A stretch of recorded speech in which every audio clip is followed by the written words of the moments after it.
guys, it's episode 53 of RFI this week, and your boy Tommy gave me an interesting idea of sort of a virgin review challenge, if you will, wherein I get some music from one of the listeners, or one of the co-hosts on the show, that might be outside the realm of what I usually listen to, or maybe just something I haven't heard before, and give kind of an outsider perspective on it. So this will be the first virgin review. Please be gentle.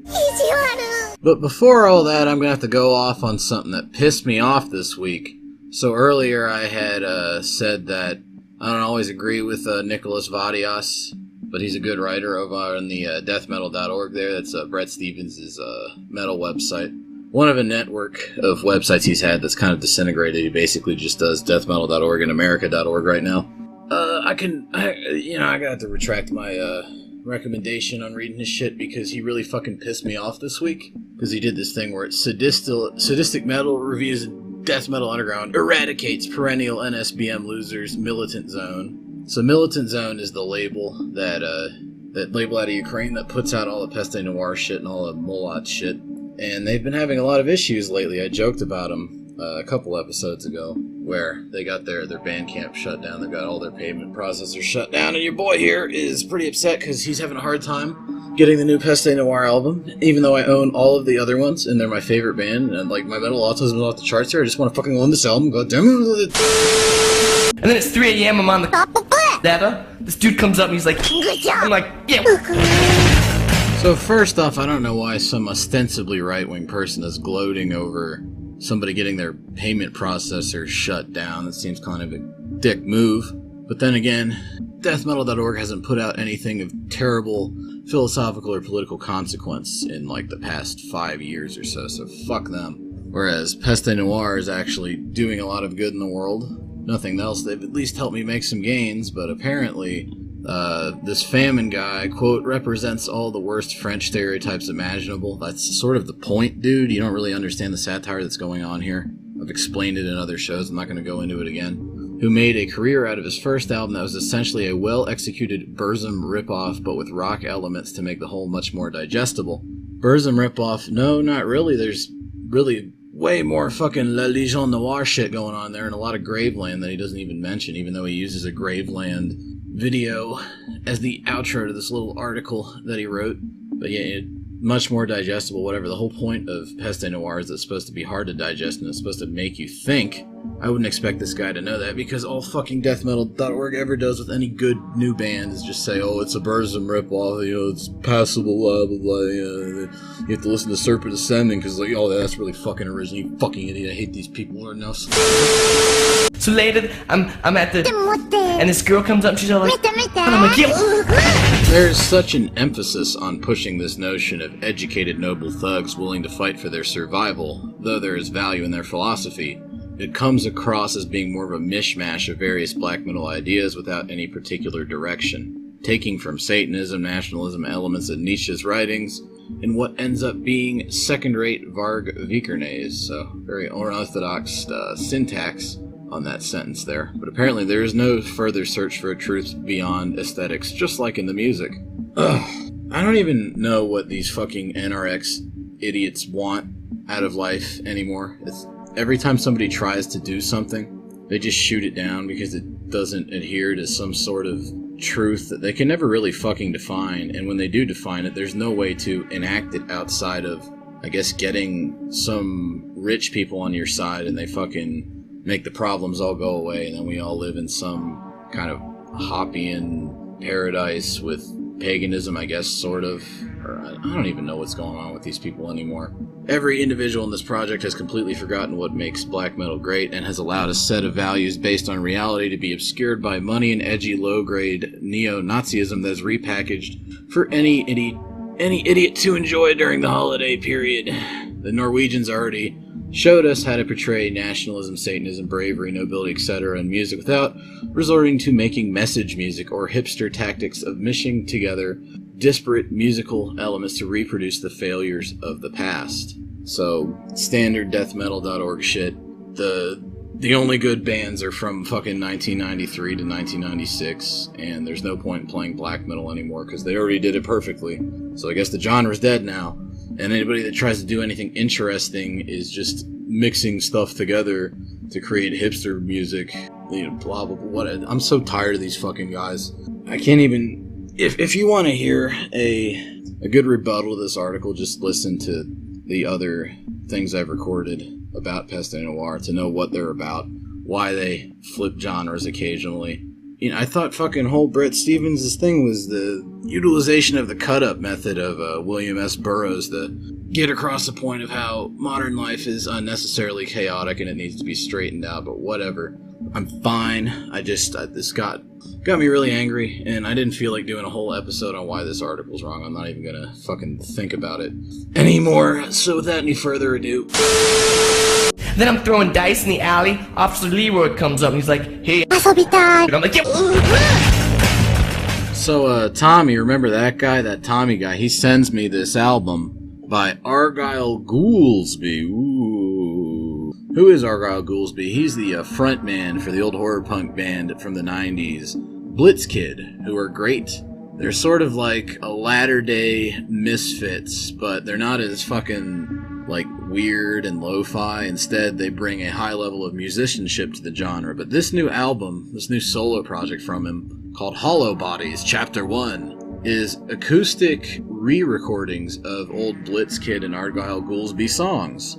And he does an interesting kind of thing with them where they're still horror punk-ish, he just has to recreate that musical world through acoustic stuff, and it turns out pretty interesting. So the first song on this is the classic 5 Cellars Below, which originally showed up on kind of the best Blitzkid album, also entitled that. So way back when that came out, it sounded a little something like this.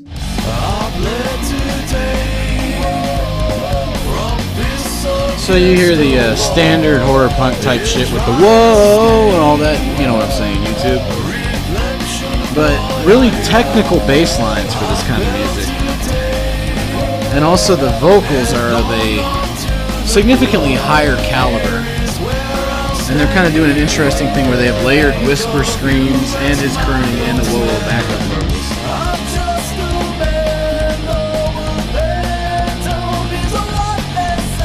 He hits those high notes like a fucking champion.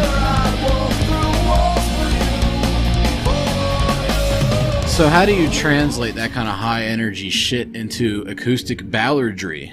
Let's find out. So very jangly guitar work. You still got the whoa-oh-ohs, but they're done in a more subdued manner, while still remaining high energy.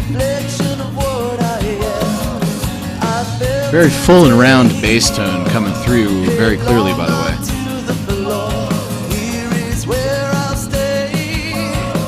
So it's a good album for relaxing to, but it's high energy enough that you could still rock out to it at the gym or whatever. Doing a little Japanese bubblegum girl pop, head bop going back and forth here. I don't know, I like it, it's catchy.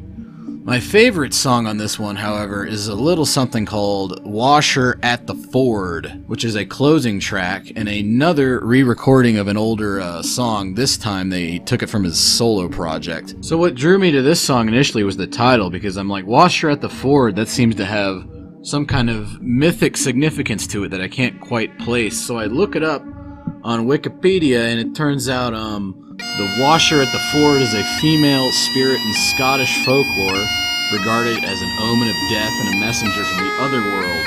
She's a type of bean?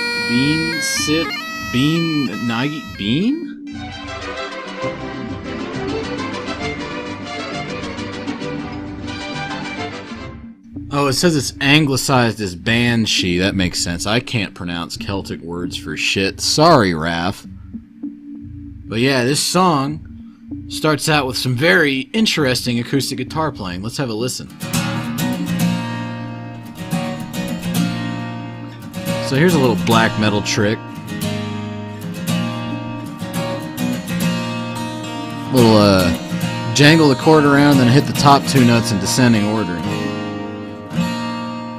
Strange you don't be afraid. Really good voice on this guy. I am in no shape to do. So these guys are interesting because they take kind of mythological and horrific archetypes and use them to tell stories about personal relationships and just kind of life in general. Which I think is how the ancients and our ancestors would have thought about these mythological concepts at the time they wrote them.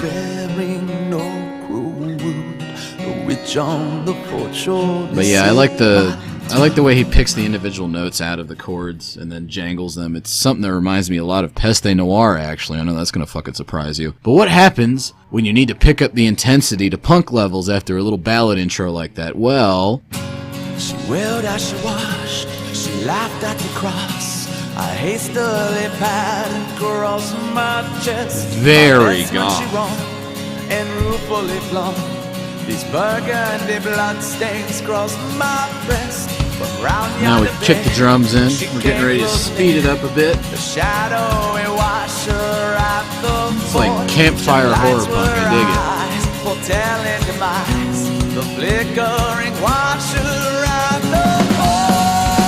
Now we're talking. A little D-beat action there.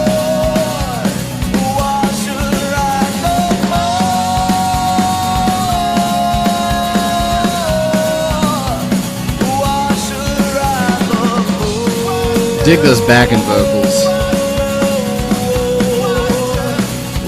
Very emotional.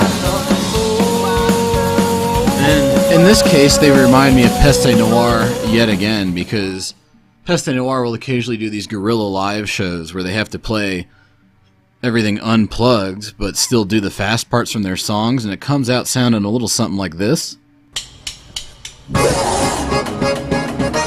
So you can still thrash using only acoustic instruments. So, you gotta figure that I like Argyle Goolsby if I'm comparing it to Peste Noire, because, as I've made amply clear before, Peste Noire I see as an objective good in this world. So with that said, that was the first Virgin review. Hopefully you enjoyed it. Hopefully Tommy liked it at least. You know, I just want to make people happy. Norm Macdonald said, it's one thing to make people laugh, but it's another thing to make them smile. Aw, tune in next week.